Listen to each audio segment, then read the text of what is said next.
Call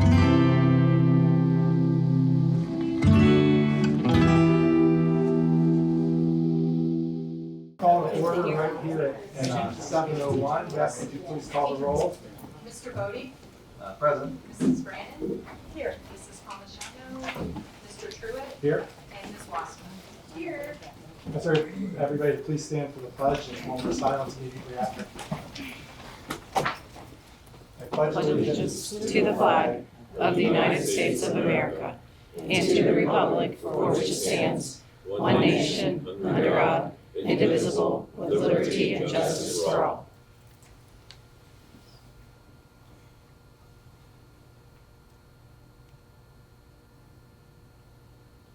Thank you. We'll start off right with you, Mr. Colton.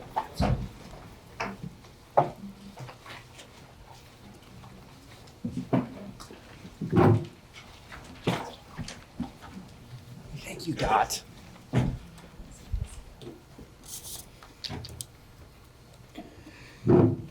On behalf of the Board of Education, I'd like to congratulate the 3 Grandview Heights area businesses that are going to be recognized tonight for being named to the 2019 OSBA Business Honor Roll for their strong support of Grandview Heights schools.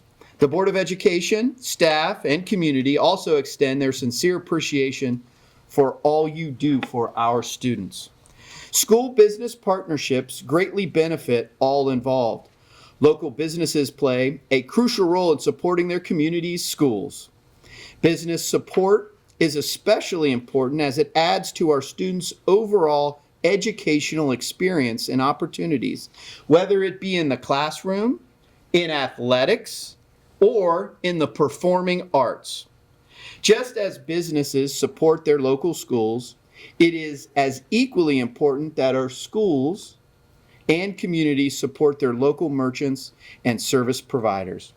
I would now like to introduce and thank the following businesses. First, Local Cantina and Brad Calvin. If Brad would come up, please. A Grandview Heights High School alumni and resident has supported our schools by feeding our athletics before games, sponsoring our boys basketball holiday tournament, as well as financially supporting student events. So on behalf of the Board of Education, I'd like to extend a sincere thank you. Thank you for everything. Yeah. And that's for you.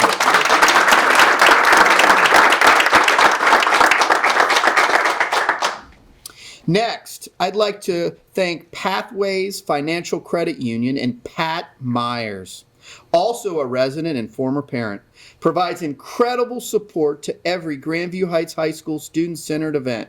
Pat has said, "We want to be a sponsor for everything." Let me know what event is next at the high school. And as I told Pat when I greeted him tonight, Brad Bertani, our athletic director, has said to me no less than 5 times, "Andy, Pat is unbelievable. Every time I call him, he just says, 'Brad, what do you need?'" So, Pat, a heartfelt thank you.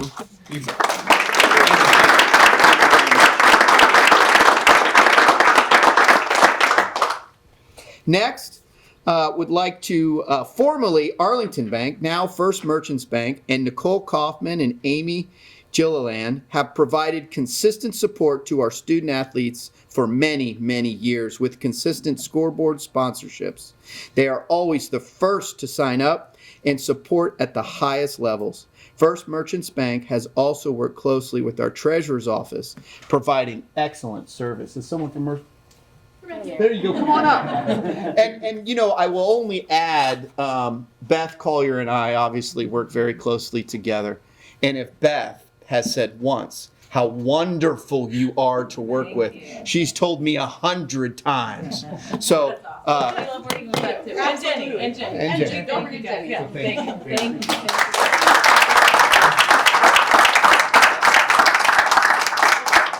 Thank you. oh, we need to do a picture. Oh. Can we all come up? Beth, you want to get in it? Yeah.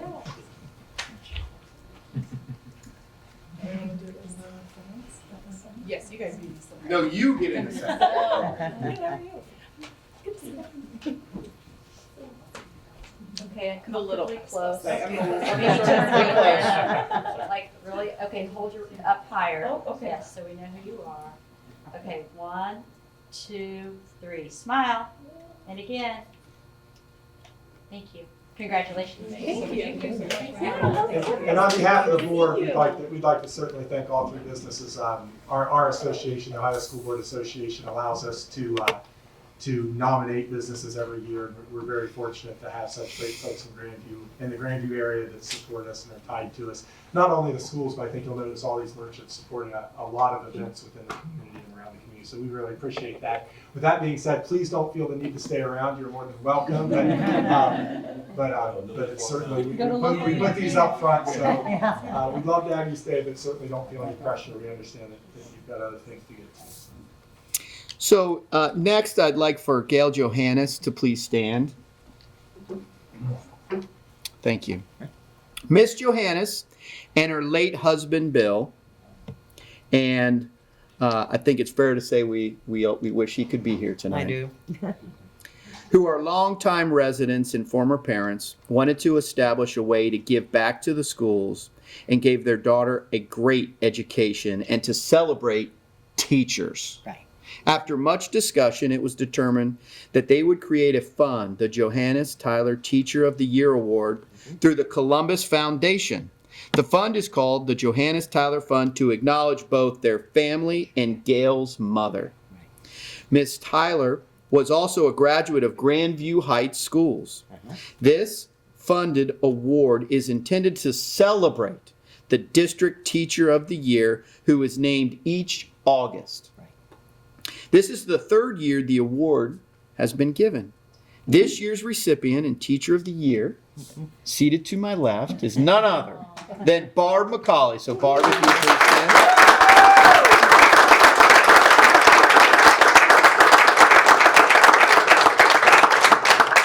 So congratulations first to Barb. And I know I speak for the entire community and the Board of Education giving you a heartfelt thank you. And would you like to say any words? No, but I just really appreciate Grandview Schools, and I am so glad we passed the levy, and I'm excited to see what's going to happen. So that's fun. Thank you. Thank you. So much, and thanks for being here tonight. Thank you. And did you want to say anything, Barb? It's just a privilege to teach here in Grandview. Thank you. Thank you. So, thanks, Barb. Thank you. Oh, we need a picture.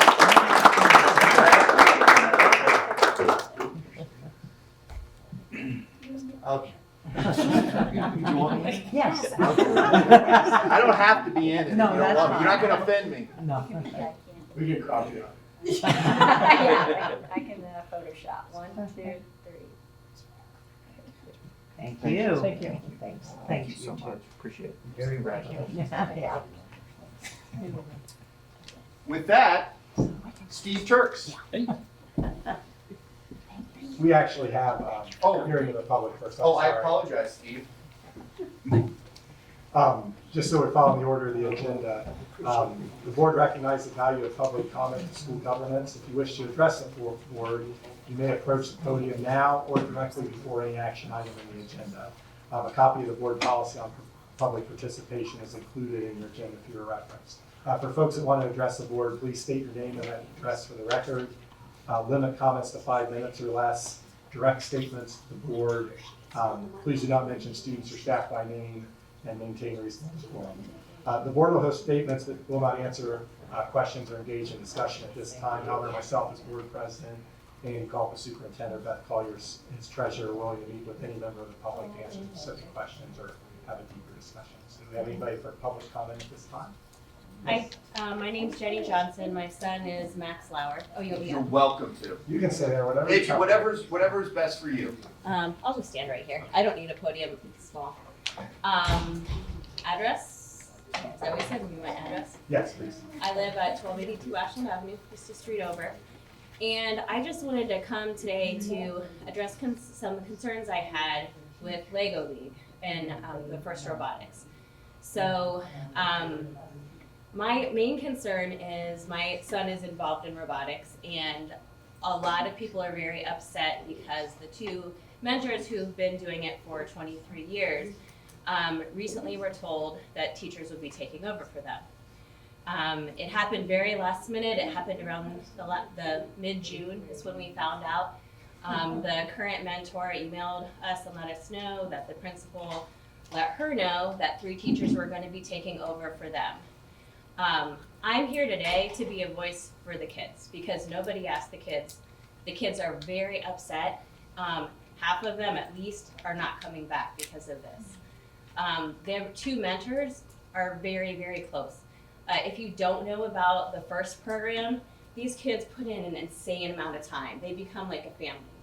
The 2 mentors put in 60 to 80 hours a week for build season, which is about 6.5 weeks. And then there's a little bit before that too that they have because we host the Lego League. So I just have some concerns about this. I don't know why the kids weren't asked. I don't know why the 2 mentors weren't involved in a discussion. And I don't know why the teachers decided this was a good idea, because I think that this is it's really going to jeopardize the program. So I have lots of questions, but you said you can't answer questions, but I'm going to ask them anyway. So again, I'm here for the kids. My main concerns are that the kids get a program that they deserve. You know, they put a lot of hours. The kids put 200 plus hours. That's a lot of hours. Aside from school, aside from sports. The first program is gigantic. This is one of the reasons that put Grandview on the map for Lego League and robotics. We host the FLL tournament, and it's crazy. We max out at 12, and we probably could have 20 to 22 groups here from different schools. So this really is something that is growing. It's been extremely successful. Our kids have been doing amazingly well, and it's just really, really hard at this point to watch this happen, this transition happen. There was no talk of keeping the 2 mentors on, and the 3 teachers that are taking it over have no experience. Never once came to practice, never once went to a competition, never once talked to the kids about it. So these kids are feeling very slighted, and I think that's why a lot of them say they just don't want to be a part of it. And so, okay, I'm rambling, I'm sorry. My questions. So I'll put these out here. I know you guys can't answer them, and I can write them to you if you want to discuss them later, however you guys deal with this. Why would the teachers want to take this on from 2 successful leaders? I mean, that's questions I have for the teachers, especially since none of them have shown any interest previous to this. I'm just wondering their motivation, just on a personal level. Did anyone from the district or staff know about this? And why wasn't it discussed? Why wouldn't we talk about how this is going to affect the program and the success of the program?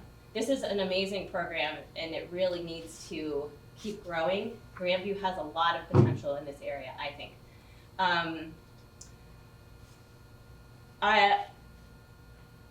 My son met with a principal who told him that if the teachers were unsuccessful or didn't do well, that he could ask them to step aside after the first year. Is this true?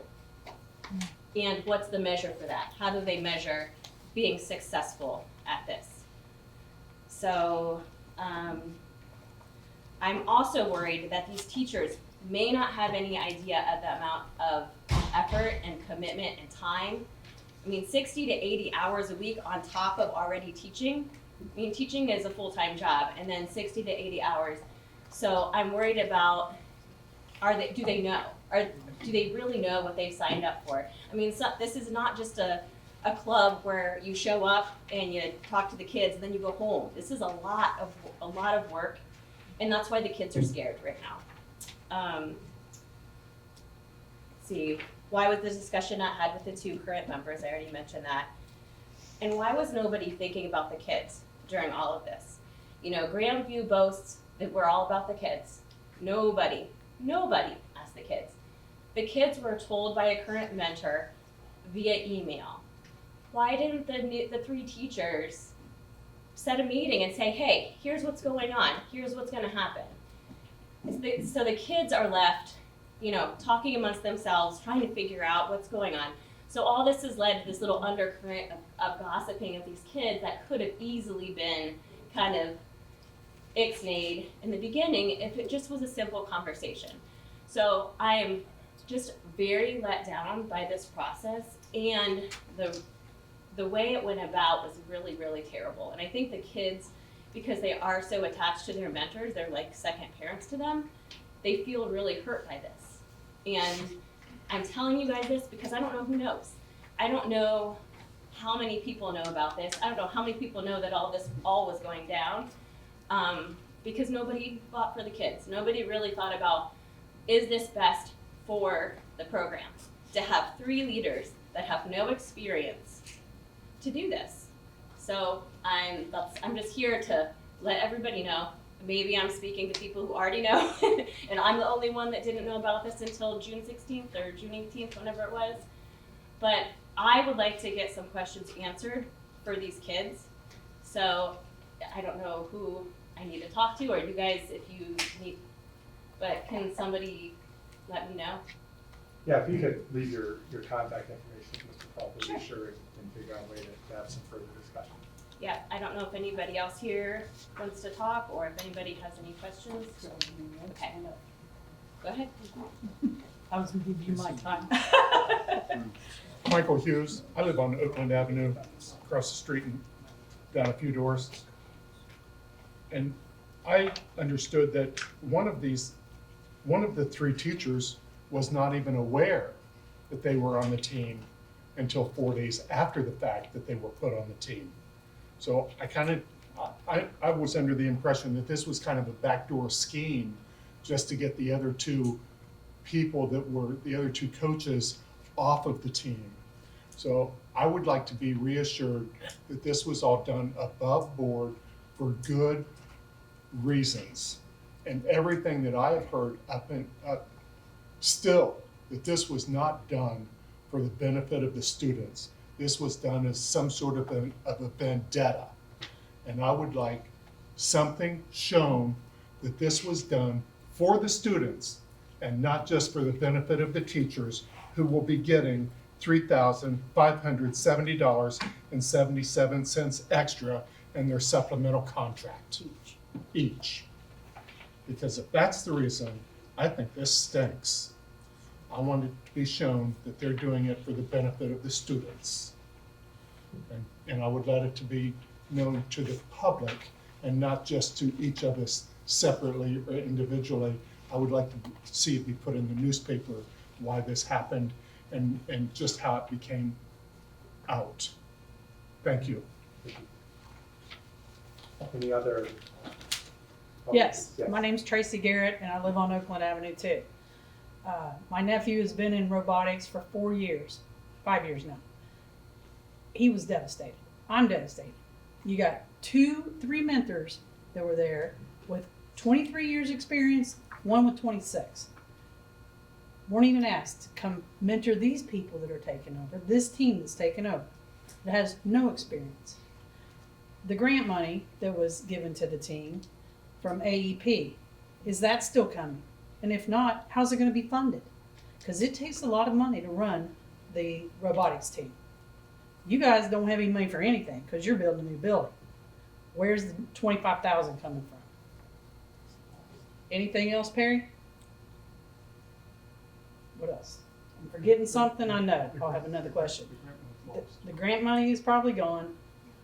For volunteers. Why weren't these children pulled together this summer and said, hey, we got a new team. We want to tell you how we're going to do it. What's going to happen? We know you're all sad that the other mentors left, but we're here to reassure you that you are okay and this team will be okay. You should have heard the emails going between this team, these kids, the text messages for about a week. They were ready to come trample you guys. I'm not kidding. They were going to go to the Board of Education. They were going to the state. They were going to Donald Trump. But something's going to get fixed for them. And to just see 14 and 15-year-old kids in this kind of turmoil over their mentors was hard on all parents. So something needs to be fixed here and fixed quickly, or there won't be any more robotics in this school. Yeah. And there won't be any more Legos because nobody's going to be there to help them. They see what's coming this way, and they won't like it. that's another thing that should be worth mentioning. If those of you who don't know about Lego League, the older ones are the ones who run the Lego League tournament. So if we lose our team, or even half of our team, which is what it's gonna look like right now, based on what I've heard, we're not gonna have enough people to run that tournament, which just Grandview has basically gotten known for. So we really absolutely have to save this team if you guys value robotics or want that to be a part of our future. Because these kids are very upset. There's some people talking about starting a different team and just not having it be school related. So there's a possibility all these kids, these bright, wonderful, amazing kids, Grandview's gonna lose them and they're gonna start their own team. Any other participants or questions? On the emailing out of the questions, can we sign up to be on that email too? Okay. Yes, sir. My name is Barry Moore. I'm on the robotics team, and all I wanted to say, I live with them. All I wanted to say is Robotics First Robotics Club does grants, and if we get, and all of you all about scholarships, if this team demolishes, no more scholarship from FRC.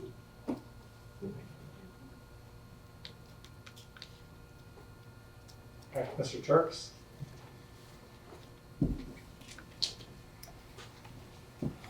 Good evening. I'm Steve Turks, principal with Perkins & Will Architects, and I'm joined this evening by Steve Zeranin, architect with Moody Nolan. And we have, I have just a couple of very brief slides for you this evening. I could talk longer, but I'm not sure that I really need to. So that's actually good news, and I'll tell you why. This is where we are from a schedule standpoint. We've concluded design development, and this is the star indicates where we are in terms of the schedule. The process at the conclusion of design development was essentially the exact same process we went through at the conclusion of schematic design. Our documents were delivered to the construction and cost estimating teams, Elford Construction, Cornick, Kokosing, and Concord Addis.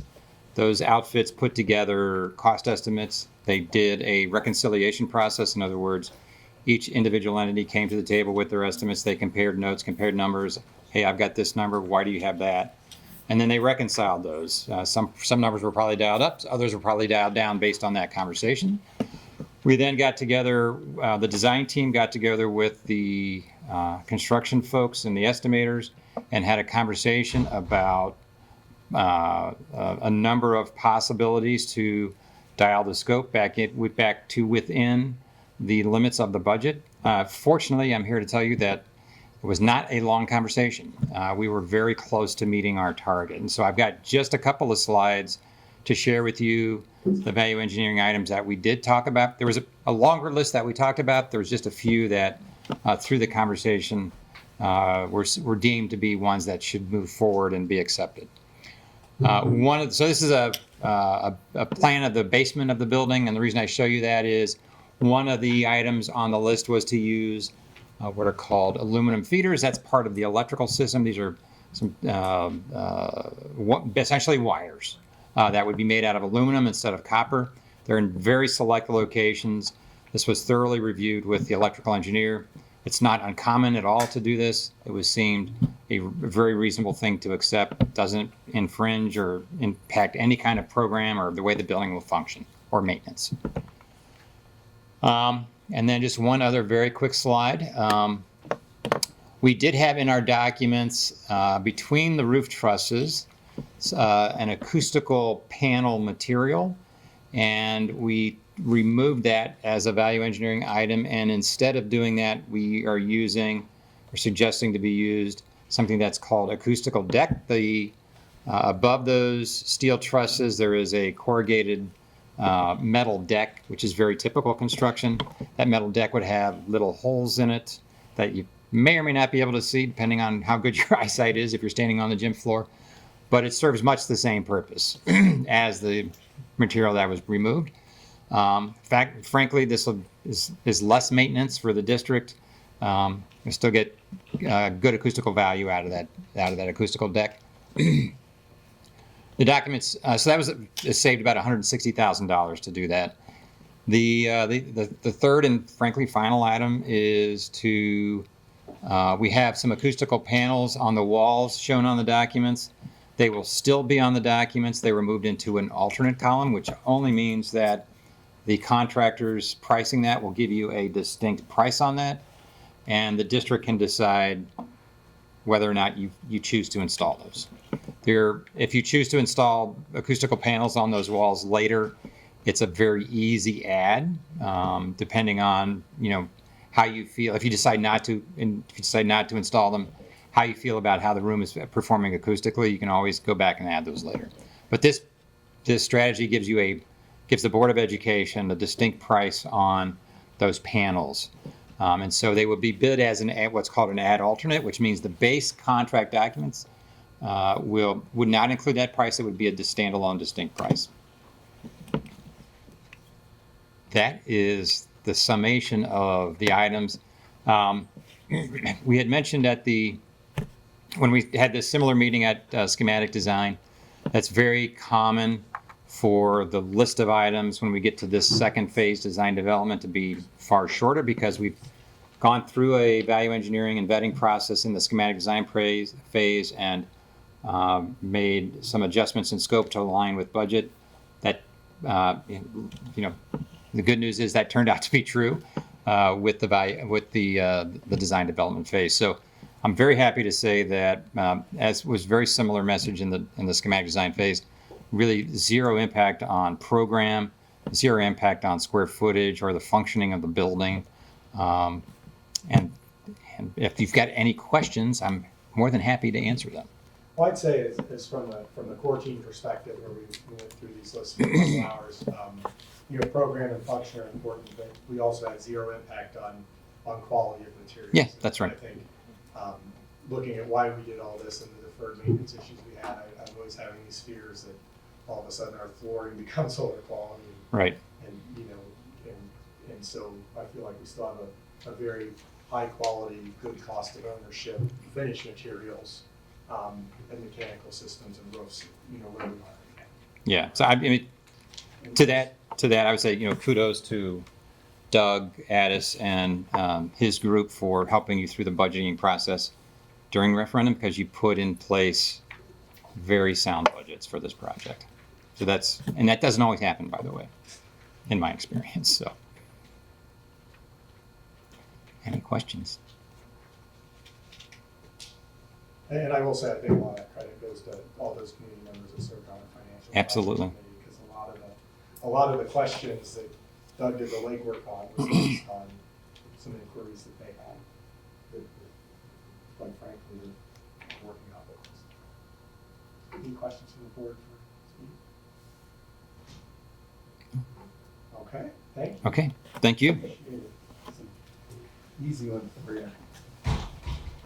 We have 3 sets of minutes on the agenda to approve. Going through this, we'll need to do these separately, and actually, and I failed to mention, Melissa wanted, it was important to her to folks know she's actually at a work retreat, so she was unable to be here. She's out of town, so apologizes for missing the meeting. But the special board meeting on July 30th, we will have 2 abstentions and 2 for that, so we will kick that can down the road for the next agenda. So if I could have a motion to approve the regular meeting minutes on June 26, 2019 that we all attended. So moved. Second. Beth? Mr. Bodie? Yes. Mrs. Brandon? Aye. Mr. Truitt? Aye. And Ms. Wassmer? Aye. And if I could have a motion for the special meeting on August 6th that myself, Molly, and Debbie attended. So moved. Second. Beth? Mr. Bodie? Abstain. Mrs. Brandon? Aye. Mr. Truitt? Aye. Ms. Wassmer? Aye. Any questions from the board on the building and department reports in our packet for discussion? If not, we will swing to treasurer's report. Okay, so our last meeting was just before we closed our financial books for the fiscal year. So you'll see 2 sets of financial reports in front of you. Beginning with the June 30, the fiscal year ends. Page 1 is our cash reconciliation, And the biggest difference you will see on this page is the two new accounts for our bond proceeds. So the two accounts that are listed as construction funds, you'll see add up to the 55.25 million total bond proceeds. So as we have talked about before, based on our draw schedule, we keep enough funds available in our Stern Ohio account to pay bills that we expect to be coming soon.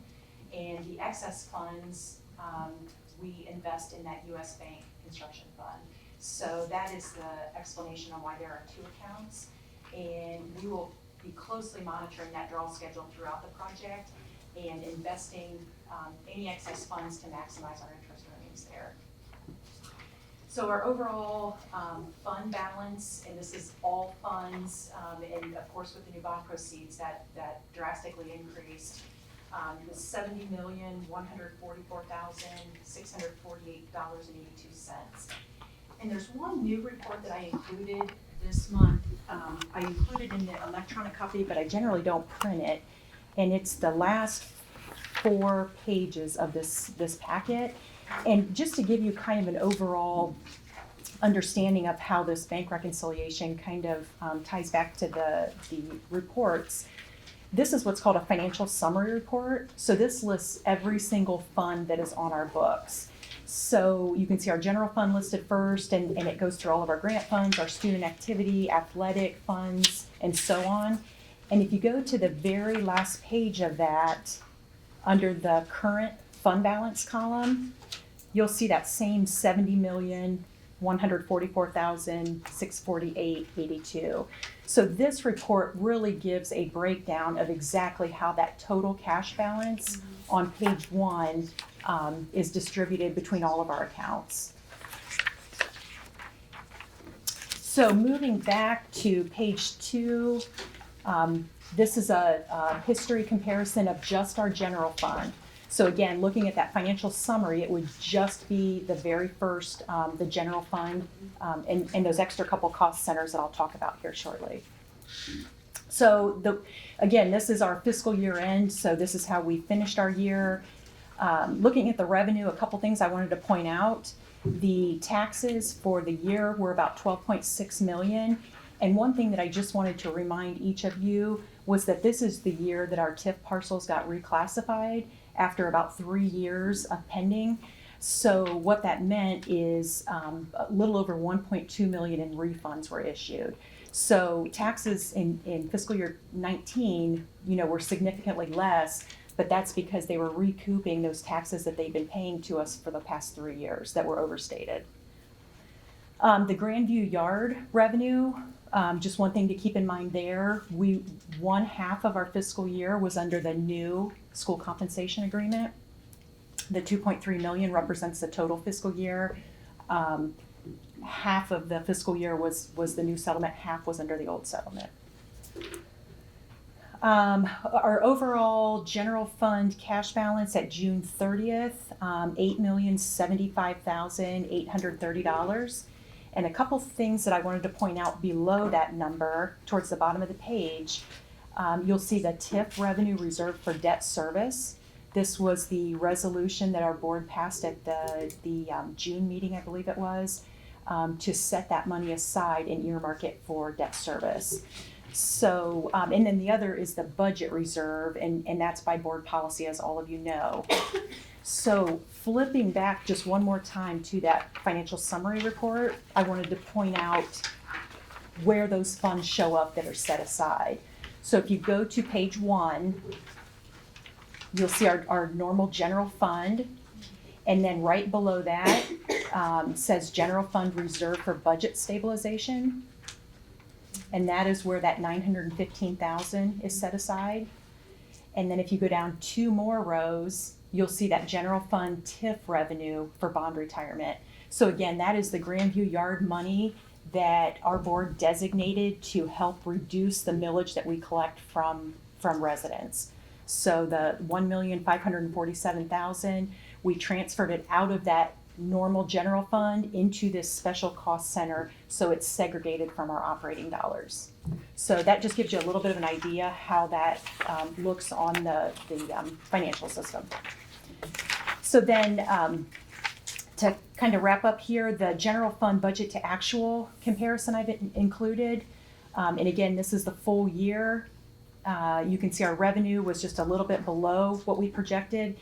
And again, a couple reasons, the tax refunds. And then when I was last doing our 5-year forecast, it was a little earlier because we were getting ready to get a bond rating and issue our bonds. So I did a little bit earlier than normal, and we did not have final numbers on the Grandview yard and on how much we would need that first year to pay debt service.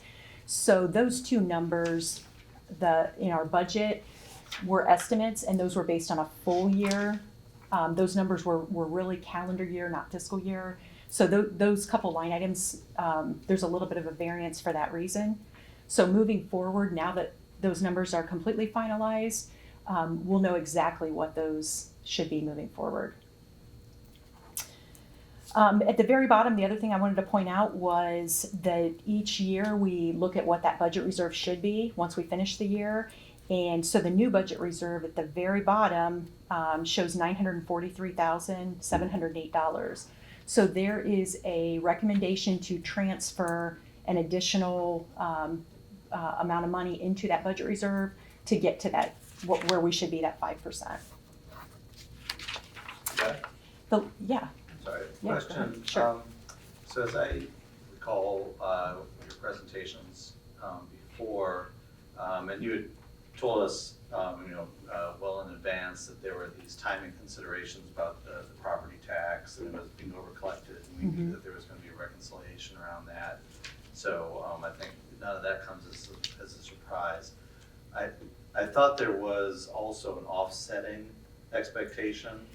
And so my question really is around the timing of that, because I know there's a bunch of other things going on with the yard, with the changes and the timing and everything else. So just isolating that piece of just, the settlement of the property tax, so we kind of over collected that, but then we would expect that the yard revenue would make up for that. Is that in here, or is it yet to come, or how does that show up? That's a great question, Eric. So yes, that is in here. So if you break down that Grandview yard number, that 2.33 million, into the two parts, and I don't have the numbers right off the top of my head, but I could get those for you. The second part of that, which is under our new agreement, once those refunds were issued, that tax was recouped, that money went back through that waterfall process, which in that second half was now 45% rather than that tiered approach that we had before. So to answer your question, that 2.3 million would have been less had those refunds not taken place. So you're right, it is, one was overstated, one was understated, and then it kind of flips once that correction is made. So we would have had less Grandview yard money this first year.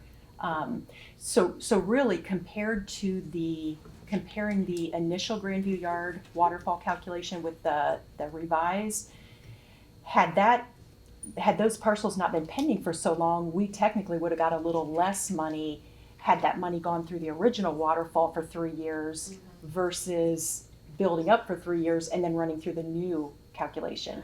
So it is in that $2.3 million number. So it is it's not so clear to see on this page here, but I could get you more detail on how that That's great, took very place. helpful. And if I understand that right, then that we are caught up. So all that occurred in FY19, and so we're starting the new year. We don't expect that any more of those timing issues. That is correct. I do not believe there are any more pending parcels at this time. I think they have all been reclassified. So unless something changes moving forward, there are no issues like that currently. Great, thank So you. yeah, good question. Thanks for those questions, Eric, because I was actually noticing, when we decided to pull the yard out separately, just looking at the numbers, I mean, that 2.3 million is about 18.5% of that 12.6. Is that really correct? That 20% of our income coming from the yard. But when you put all that in context, well, it's correct if you take those two numbers, but there's a lot more to consider. Not that the yard isn't a considerable amount of funds are just. Yeah, and Jesse, to kind of take that one step further, out of that 2.3 million, keep in mind that 1.5 million falls out at the bottom that's being used for debt service. Right, So, yeah, so the difference then is what remains in our general fund. So, you know, over half of that Grandview yard money this year is helping us reduce that bond levy to our residents. So, the last couple pages, I'm not gonna go through in detail. Those are our permanent improvement levy fund reports. There's a budget to actual comparison and then just a financial detail report. And then just real quick, I'll highlight a couple things on our July financial reports. Again, nothing too different on the cash reconciliation on page 1. Looking at our general fund on page 2. So the biggest difference is as soon as July 1st hit, I started requesting tax advances on the settlement that was made just about a week ago. So the 5.1 million, you know, the quicker we get that money, the quicker we can invest it and earn interest on it. So I do maximize the opportunities to request that money. Overall, you can see our general fund balance at the end of July, 11.7 million. The budget to actual comparison, not going to spend too much time on that. I'll be working on our updated 5-year forecast probably in the next month or so, and kind of narrow in on those numbers soon. There will be the Grandview yard and that transfer out. You know, now that we have final numbers, we'll have better estimates of what those should be. So, so that's all I have. We approve that forecast in October. Generally, we do October. Just work with Eric and Melissa. Yeah, yep. All right, any questions for Beth or discussion, further discussion? If I could have a motion to approve the June and July 2019 financial reports and a motion to accept the payment of the June and July 2019 bills, please. So moved. Second. Beth? Mr. Bodie? Aye. Mrs. Brannon? Aye. Mr. Truitt? Aye. Ms. Wassmuth? Aye. Committee reports, I don't think we have a ton of things from the core team other than what was shared with us this evening. From a board standpoint, you know, sort of the next step as far as where we are at the budget or when all the bids start coming in, it looks like our first bid package will be in October and then the second one in January. You know, a lot of the work in earnest will start right after the first of the year. Won't go into any details now because we don't really have them, but the team is really working hard on a lot of the logistics. Mr. Culp really pushed the professionals working with us that we want to have that information early and communicate that a lot. When I talk about logistics, I mean parking spaces or parking lost or students that walk between the high school and the middle school when there's, you know, construction going on. What's all that going to look like? And so that will be communicated to the board and the community as soon as we have that. A lot of our neighborhood committee and with our neighbors will really keep in the loop on all that too. So that's not out because we're working through that process, but more to come on both of those. I believe our owners rep, I think at the October meeting, will have a lot of details about what that'll specifically look like. But I do want to emphasize, you know, I was maybe bracing for the worst during this last round of value engineering, and I'm really excited with where it landed. I mean, that could have been us working for 3 or 4 hours making some really tough decisions, and it's not so far. So I feel really good about that. Finance committee, Eric or Beth? I don't think, we did not meet since the last meeting. Okay. Policy, I know we have some final read on here about that. We have final read later, and we haven't gotten our PDQ yet, so I have no report. Teaching and learning? No meeting. All right. So what happens when you do these right at the beginning of the school year? Communications. Wellness, start talking to Grandview. There hasn't been a meeting yet, but there have been a lot of activities. Start Talking Grandview had a table at the National Night Out. that promoted safety in the community with police and fire and other organizations. They also had a special speaker at the mandatory athletics meeting, code meeting, parent meeting, that was, I thought, pretty effective. And so they had a presence there as well, which I think is really good. Again, they're having the next board meeting is on the 20th, so I'll have more to share for that. Oh, for the foundation? No, for the Okay, for the Start Start Driving. Driving, okay. For Start Driving. That's right. But yes, foundation, just keep going, just had a board meeting. They're, again, you know, their main thing is working on the gala. They're hiring an event planner to help with that, so it doesn't kind of overtake people's lives. Right. Each year it's harder to get volunteers, so she's still working obviously with volunteers, and she's a resident and giving it a much better price. But hopefully there will be some continuity year to year in terms of having someone who knows how to do it and not have to relearn it every time. And so she's committed, and that's really, I think that'll be really great. They also, in a similar way, have hired an accounting firm to just kind of shore up the whole keeping the books and providing reports and double checking numbers and things like that, which is good at the place that they are now with investment. Jeff Greer and Kelly Ward are transitioning off, and Farrah Christos will be president, and James Hunt will be treasurer. So that's about it. OSBA legislative? City of Grandview Heights? Okay. May I cut in right before you, and I apologize, I wanted to do this when we were doing guest and hearing of the public. I would like, as I think many people are aware, that the petitions were due for folks running for the school board, and Melissa Palmachado and Debbie Brandon have decided not to run, and 2 people have submitted petitions, so there's still a window for write-ins and those sorts of things, but it looks like the board will be an uncontested race. So I'd like to introduce Kevin Gousset and Emily Gephardt. I'm sorry I didn't tell you I'd do that, but I appreciate you guys attending tonight, and once everything gets certified, if it's not contested, we'll certainly work hard to do anything we can to get off and running once January hits. So thanks for attending, and you can certainly reach out to any of us or Andy or Beth would be happy to discuss anything with you at any time. But I certainly wanted to make sure if people didn't know everybody, put names and faces together. And I know that myself, and I'm sure the rest of the board members are extremely appreciative that we have folks step up to do that role. So, Mr. Cole.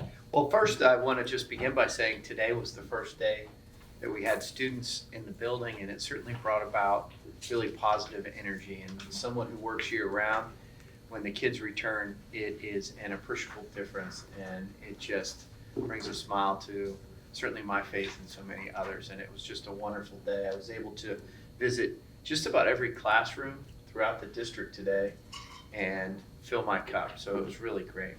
I want to lead by just acknowledging and thanking Dr. Lusher and Mark Alter, and Mark's not here, for their hours and days of really hard work in planning the Big Think conference. That is an exceptional collaboration whereby we are able to partner with other school districts and collaborate with other school districts and other teachers and learn from one another.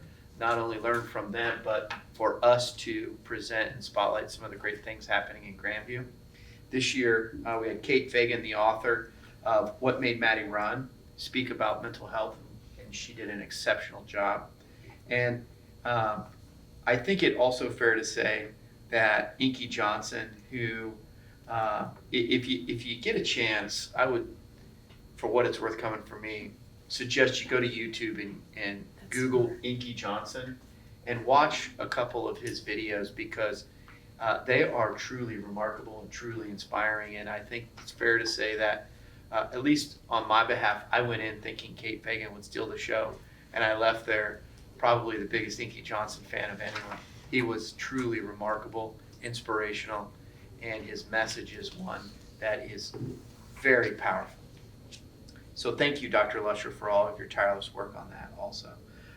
Welcome Brittany Payne as our new middle school athletic director. We're excited to have her. She brings to bear experience, and I think she'll do a great job. We recognize Barb McCauley today as our teacher of the year, but also mentioned that Sherry Berlin was our non-teaching employee of the year. And it was really neat to recognize her, very deserving to get that award at Convocation. And I think we all really share in our belief that she's so deserving. And then lastly, just reminder to everyone that Thursday, August 22nd at 9 a.m. and Wednesday, August 21st at 7:30 p.m. we'll have an update from our DD designed for the community meeting and an additional feedback loop. I will share with everyone, right, wrong, or indifferent, and I don't think all of the planning processes go as ours have. Agenda free, there aren't going to be significant updates from our last community meeting to this one. The updates would have occurred were we to have done significant value engineering and corresponding implications to our DD, which would be presented to the community. There are some minor changes, and I mean by minor, things like electrical closets here that are now in the design development that weren't in the previous. But in terms of the floor plan and the layout, the external aesthetic, there are very little changes from our last community meeting to this one, which is a good thing. I know on Andy, your report, you introduced the new, you have the new staff members listed.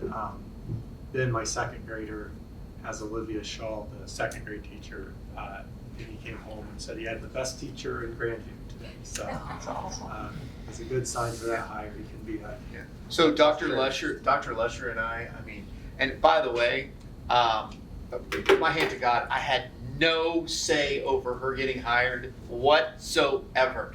I mean, that was Angie's hire.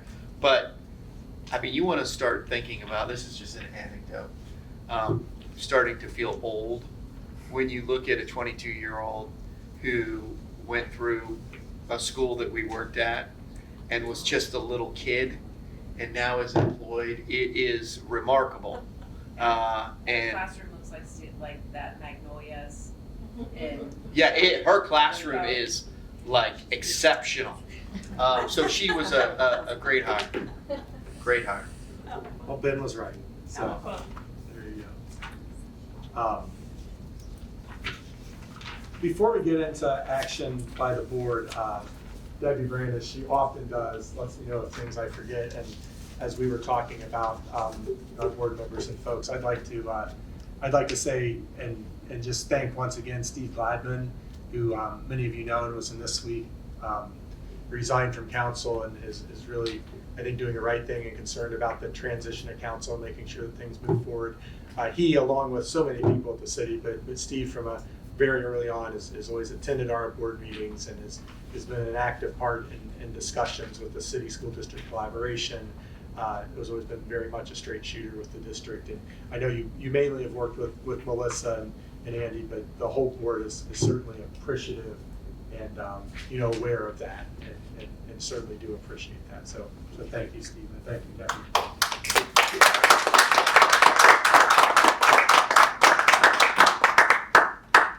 All right, as we noticed, and I know that the board is aware, we've got action by the Board of Education, and don't get scared when you read the first line that says Andrew K. Culp is offered to terminate his current contract.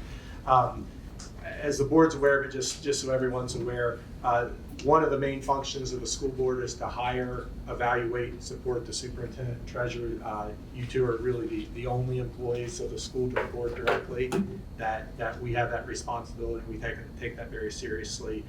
We do go through in a lot of our special meetings for personnel, are working with Dale McVeigh, who guide us through a pretty extensive and honest evaluation process. We look at not only the data, but the academic prospectus and the mission and vision of the school district, I speak on behalf of the board that we are grateful that both of you are in the district and very appreciative of what you've done.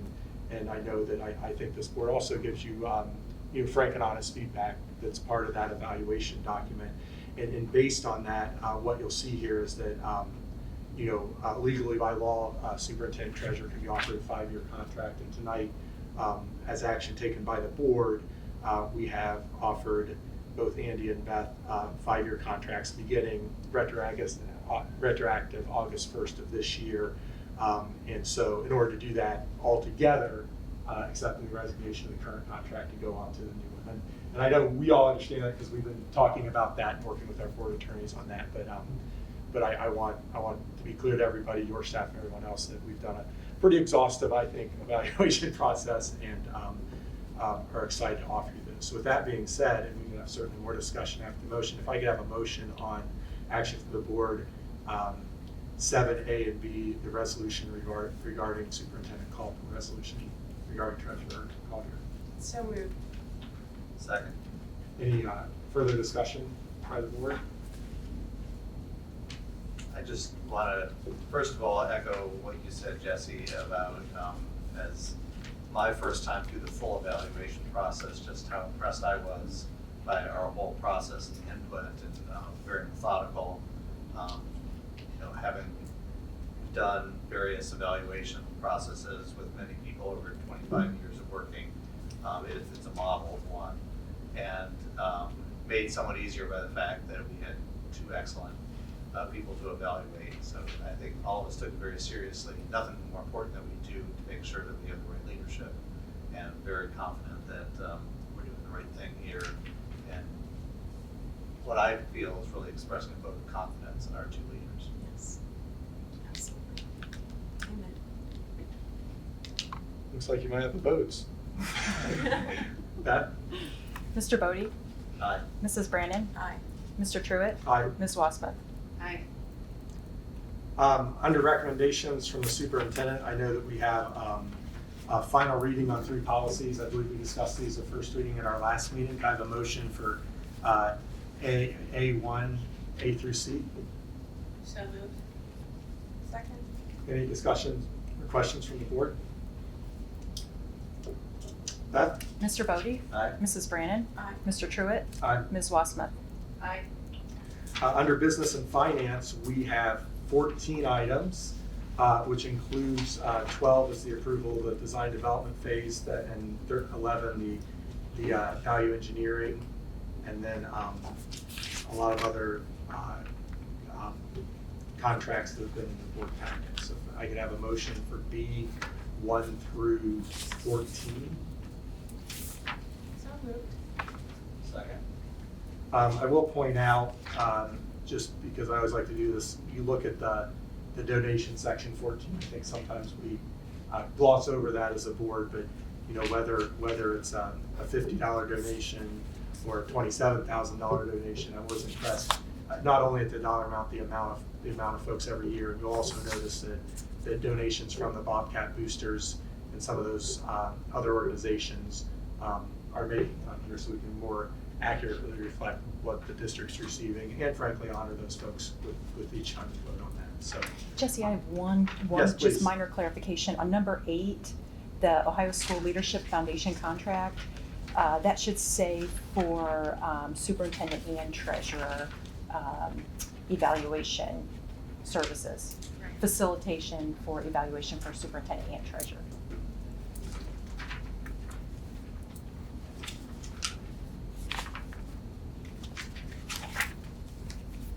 I could have, Beth, could you call the roll with that as amended? Yeah, Mr. Bodie? Aye. Mrs. Brandon? Aye. Mr. Truitt? Aye. Ms. Wasmuth? Aye. Personnel, we have several personnel items, C1 through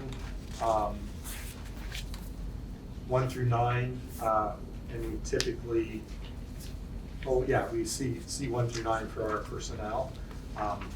That does include a lot of our supplemental contracts, including the robotics coordinators that were discussed by several folks in public participation today. If I could have a motion on C 1 through 9, please. So moved. Second.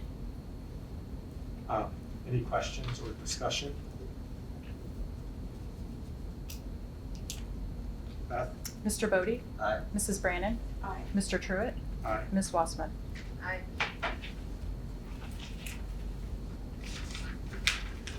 Finally, on the agenda, sort of same up there with the donations, I think, it's important to really, there's a legal process of why we approve our volunteers and make sure that background checks and safety and security of our kids, but for a district our size, we certainly have hundreds of volunteers, and that's impressive. If I could have a motion for D1, A through V. So moved. Second. Beth? Mr. Bodie? Aye. Mrs. Brannon? Aye. Mr. Truitt? Aye. Ms. Wassman? Aye. We have OSBA Capital Conference delegate and alternate delegate for the Capital Conference this year on November 10th through 12th. I'm honestly not sure of my schedule those days, so I don't know who would like to write their name in those spots. Go ahead and put mine down. Let's do it. And I could be there as well. Oh, look at that, was as easy as it's ever been. We have a motion for the delegate, for Molly Wassman to be the delegate, and Eric Bodie for the alternate under E1. So moved. Second. Beth? Mr. Bodie? Aye. Mrs. Brannon? Aye. Mr. Truitt? Aye. Ms. Wassman? Aye. If I may, Please. at that OSBA conference, I'll be also, Haley likely will be sitting out an invitation to the Alliance Luncheon, again, that we've attended, and it's typically one of the highlights of that conference. And so just be on the lookout for that. I would like, is there any other items just for discussion from the board? I would like to entertain a motion for an executive session to consider the appointment under employment number 1 for a brief executive session. Before we do that, when we come out of executive session, we'll have no further business. We will just adjourn for the meeting. But just a real quick thing to discuss. I have a motion for executive session under the purpose of employment. So moved. Second. Beth? Mr. Bodie? Aye. Mrs. Brannon? Aye. Mr. Truitt? Aye. Ms. Wassman? Aye.